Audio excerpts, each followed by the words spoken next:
बिस्मिल्लाहिर्रहमानिर्रहीम। अस्सलाम वालेकुम। ग्लोबल उर्दू न्यूज़ के साथ मैं हूं रिया चौधरी। बुलेटिन में शामिल करते हैं आज की अहम खबरें। फवाद कहते हैं इमरान खान ने असम्बलियां तोड़ने का ऐलान किया, इससे पीछे नहीं हट सकते। पाकिस्तान तहरीक इंसाफ पीटीआई के रहनुमा फवाद चौधरी का कहना है कि सदर आरिफ अलवी को कहा था कि इसहाक डार से पूछें कि उनका क्या प्लान है।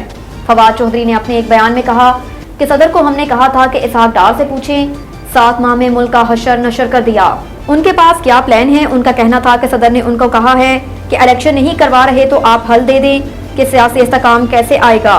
फवाद चौधरी ने कहा कि बगैर इंतखाबात के सियासी इस्तेकाम नहीं आएगा। इमरान खान ने जलसे में असम्बलियां तोड़ने का ऐलान किया, इससे पीछे नहीं हट सकते। उन्होंने कहा कि 20 मार्च 2023 तक खैबर पख्तूनख्वा और पंजाब में नई हुकूमतें चाहते हैं। दोनों सूबों में नई हुकूमतें आने से वहाँ सियासी इस्तेकाम आएगा। उनका कहना था कि हमने पंजाब असम्बली तोड़ दी तो नेशनल इलेक्शन नहीं रोके जा सकते। पंजाब में परवेज इलाही हमारे साथ तावन कर रहे हैं। फवाद चौधरी ने कहा कि चेयरमैन सेनेट के लिए जो आएगा वो पीडीएम का होगा। सादिक सुनशानी पता नहीं किसके हैं, वो पीपल्स पार्टी और हमारे मुश्तरका उम्मीदवार थे।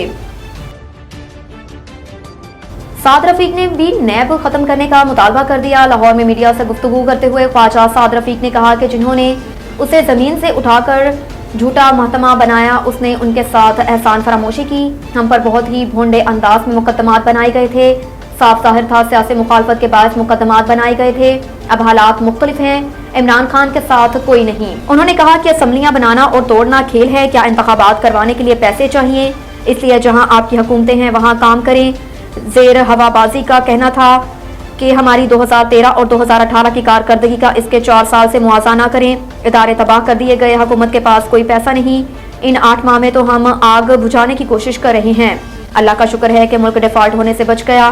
ख्वाजा साद रफीक ने मजीद कहा कि हर वक्त फौज को घसीट कर सियासत में ले आना अच्छी बात नहीं।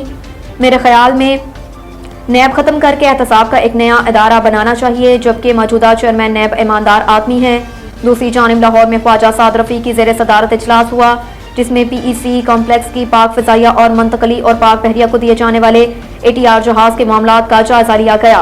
इजलास में वजीर हवाबाजी ख्वाजा साद रफीक ने कहा कि आला मयार के 3 नए जहाज बहुत जल्द पीटीआई के फिजाई बेड़े का हिस्सा बनने जा रहे हैं।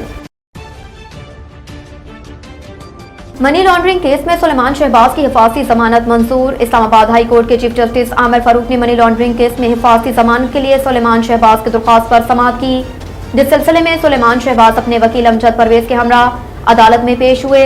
दरख्वास्त गुजार ने कहा कि 2018 में बैरून मुल्क गया और 2020 में मुकदमा बनाया गया और मनी लॉन्ड्रिंग केस में FIA का कोई कॉल अप नोटिस नहीं मिला। अदालत ने इश्तिहारी करार देने की कार्रवाई भी गैर हाजिरी में की। हिफाजती जमानत मंजूर की जाए ताकि लाहौर की मुतलका अदालत में पेश हो सकूं। दौरान समाअत चीफ जस्टिस ने सवाल किया कि किस अदालत में पेश होना है। इस पर अमजद परवेज ने बताया कि स्पेशल जज सेंट्रल लाहौर की अदालत में पेश होना चाहते हैं। अदालत ने सुलेमान शहबाज के वकील के दलाल सुनने के बाद वज़ीर आज़म के साहबजादे की 14 दिन की हिफाजती जमानत मंजूर कर ली। सुलेमान शहबाज को 14 रोज में लाहौर के मुतल्लका अदालत में पेश होने का हुक्म दिया, तो दूसरी जानिब इस्लामाबाद हाई कोर्ट ने नैब को सुलेमान शहबाज को गिरफ्तार करने से भी रोक दिया। सुलेमान शहबाज ने लाहौर के एहतसाब अदालत में सरेंडर करने के लिए हिफाजती जमानत ली। आमदन से ज़ायदा सासाजात केस में अदम हाजिरी पर सुलेमान शहबाज इश्तिहारी हैं। रिकॉर्डिंग मंसूबे पर सूबाई टैक्स नाफिज़ुल अमल रहेंगे, वज़ीर आला बलोचिस्तान का यह कहना था।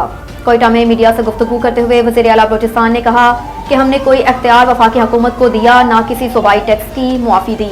मुआहदे के इस मरहले पर इख्तलाफ राय किसी तौर पर सूबे के मफाद में नहीं। मीर अब्दुल कद्दूस बसंजो ने कहा कि वज़ीर आला की कुर्सी को दाव पर लगाकर रिकॉर्डिंग मंसूबे को बलोचिस्तान के हक में बनाया।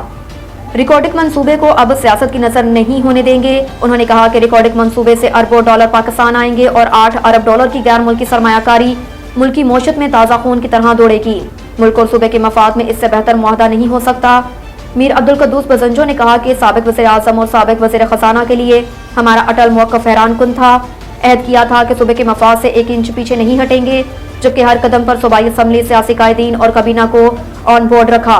वज़ीर आला बलोचिस्तान का कहना था कि 18वीं तरमीम के तहत सूबे को हासिल इख्तियार से पीछे हटाना गुनाह समझते हैं। हिना रुबानी के दौरा अफगानिस्तान से मुतल्लिक बयान पर शाज़िया मरी ने अब्दुल अकबर चतराली को सुना दी। कौमी असम्बली में अब्दुल अकबर चतराली के शाज़िया मरी और मरियम औरंगज़ेब के दरमियान तलखी इस वक्त हुई जब जमात इस्लामी के रहनुमा ने कहा कि मैं हिना रुबानी घर की मौजूदा हालात में अफगानिस्तान जाने को मुनासिब नहीं समझता। مولانا عبد الاکبر چترالی نے کہا کہ وزیر خارجہ بلاول بھٹو زرداری وزیر مملکت ہنا روبانی گھر اور علماء کے وفد کو افغانستان ایک ساتھ جانا چاہیے تھا، جس پر شازیہ مری نے مولانا عبد الاکبر چترالی پر کڑی تنقید کی اور کہا کہ ہنا روبانی گھر ہماری وزیر مملکت ہیں، انہوں نے افغانستان میں جا کر بات چیت کی، انہوں نے پوری قوم کی نمائندگی کی۔ عبد الاکبر چترالی نے ایسا کیوں کہا کہ وہ خاتون ہیں، ان کے جانے سے کوئی فرق نہیں پڑا۔ انہوں نے کہا کہ مولانا عبد الاکبر چترالی کے ہنا روبانی گھر کے افغانستان کے دورے کا اچھا تاثر نہیں گیا، بیان انتہائی غلط ہے، بہت ہو گیا، ہم اس قسم کی بیان بازی برداشت نہیں کریں گے۔ شازیہ مری نے مولانا عبد الاکبر چترالی سے اپنے الفاظ واپس لے لیے اور اپنے الفاظ پر معافی مانگنے کا مطالبہ کیا۔ بعد ازاں پی پی کی خواتین ارکان نے مولانا چترالی کے ریمارکس پر احتجاج کیا۔ اس پر مولانا عبد الاکبر چترالی نے جواب دیا کہ وہ کسی سے نہیں ڈرتے۔ سابق اسپیکر سردار ایاز صادق نے مولانا عبد الاکبر چترالی سے الفاظ واپس کروا دیے۔ رخ کرتے ہیں بھمبر آزاد کشمیر کا۔ روشنیوں کے اس شہر میں ایک مسلک گھرانہ کسی مسیحا کے منتظر۔ بھمبر آزاد کشمیر سے عرفان یونس چرال کی رپورٹ کے مطابق تحصیل برنانہ کے ہیر گاؤں کے رہائشی غریب محنت کش مزدور مظہر اقبال کا ماسوائے قرآن پاک کے گھر کا سارا سامان جل کر خاکسار ہو گیا۔ فلاحی ادارے اور صف بھائی اور مقامی لوگوں سے تعاون کی اپیل ہے۔ ہیر گاؤں کے رہائشی مظہر اقبال کے کمرے پر مشتمل گھر کو آگ کے شعلوں نے اپنی لپیٹ میں لے لیا۔ الماری کے اوپر رکھا ہوا قرآن مجید معجزانہ طور پر محفوظ رہا۔ لاکھوں روپے مالیت کا سامان مظہر اقبال کے سامنے رکھ کر ڈھیر میں تبدیل ہو گیا۔ اطلاعات کے مطابق آگ شارٹ سرکٹ کی وجہ سے لگی اور دیکھتے ہی دیکھتے گھر کا سارا فرنیچر، کمبل، رضائیاں، فریج وغیرہ، بچوں کے اسکول کے بیگ، لاکھوں روپے کا سامان جل کر خاکسار ہو گیا۔ اب تک کے لیے اتنا ہی، دیکھتے رہیے گلوبل اردو نیوز۔